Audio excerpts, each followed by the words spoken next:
Hello, everyone. Welcome to Developing Palates. I am Aaron Loomis coming to you from the Drew Estate Studio. With me today is Seth Geis, and from the Bastani Studio, John McTavish. How you guys doing? I've been better.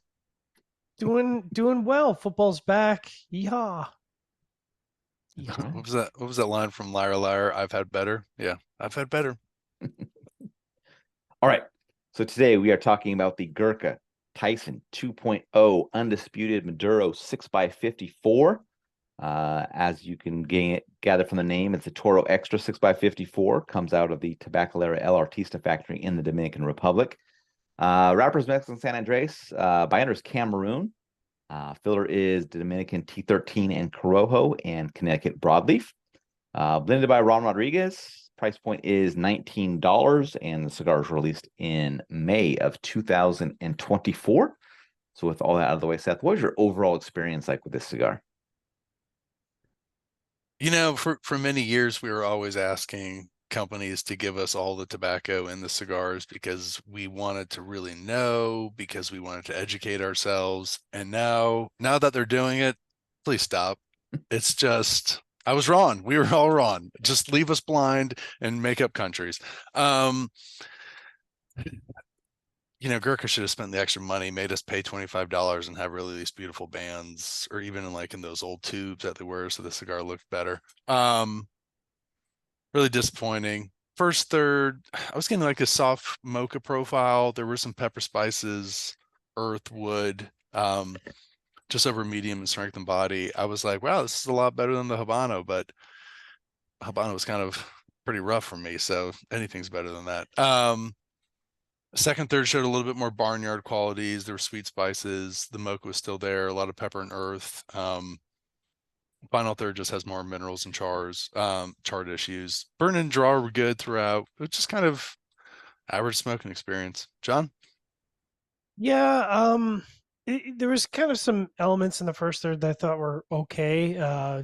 Some spicy wood, some creaminess, some graham cracker, kind of a black tea finish to it at times, milk chocolate.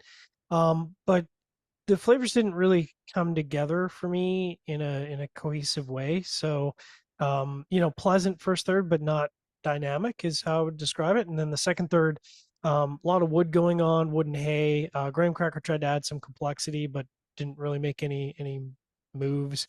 And then a lot of earth through the bottom half. And then wheels kind of fell off a little bit in the last third. Tannic cedar at medium strength and a lot of dry tannic cedar in the post draw, so just really heavy on the palate.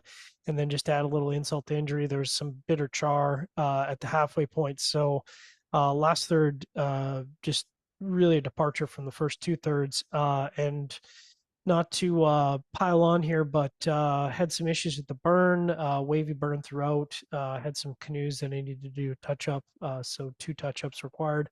And then the draw was also quite resistant, about 3.5 to 4 notches. So, yeah, not a great example. Kind of a disappointment all across the board, I'd say. Aaron, what about you? Yeah, for me, the cigar started with a mellow mix of toasted hay and earth. Toasted hay transitioned to musty toasted cedar later. Some chalkiness joined in, and then some burning paper after that. Second third saw the chalkiness become even with the toasted cedar up front, and then the final third saw the chalkiness mellow a bit. Just an average flavor profile throughout. After some slight transition in the first third, it was fairly linear after that, and then the cigar has to be geared towards kind of mild smokers or those that are just picking up a cigar for the first time or on a rare occasion. So it's not a flavor profile that I think a regular smoker would really gravitate towards. So price point's really high. Nothing really great is delivered for it. So definitely not something I'd return to. I also had wavy burn, had to do a touch up on it. Draw was pretty snug for me as well. Sometimes had to take multiple draws to get enough smoke production out of it. So it's you can't. There's no way that you're going after regular smokers because they throw this box of cigars right back at you for that price. It's just I can't imagine that. This is nothing more than a cash grab from non-smokers. So, yeah. All right, let's get into the scores. We're going to start at the top with Seth and I both giving it a 5.25. John gave it a 4.75. So, Seth, how'd that 5.25 match up for you? I like to lead the pack. Just take that lead and be a positive guy. No, I mean you're absolutely correct that there's no smoker is gonna buy a box of I don't think anyone would spend $19 now. This is just grabbing that uneducated, and I'm sure they're selling to those people. But yeah, this is not going to be something that I think I'd be disappointed if I saw someone who I know smokes cigars buy it. I mean, I know why we buy it, Yeah. but yeah, you? Yeah, my 5.25 matches up well. I mean, average flavor profile throughout. Not great construction. So that kind of knocks it down a little bit, but yeah, not something I'd come back to. All right, John, 4.75. Yeah, it matches up well. Below average flavor profile, below average construction.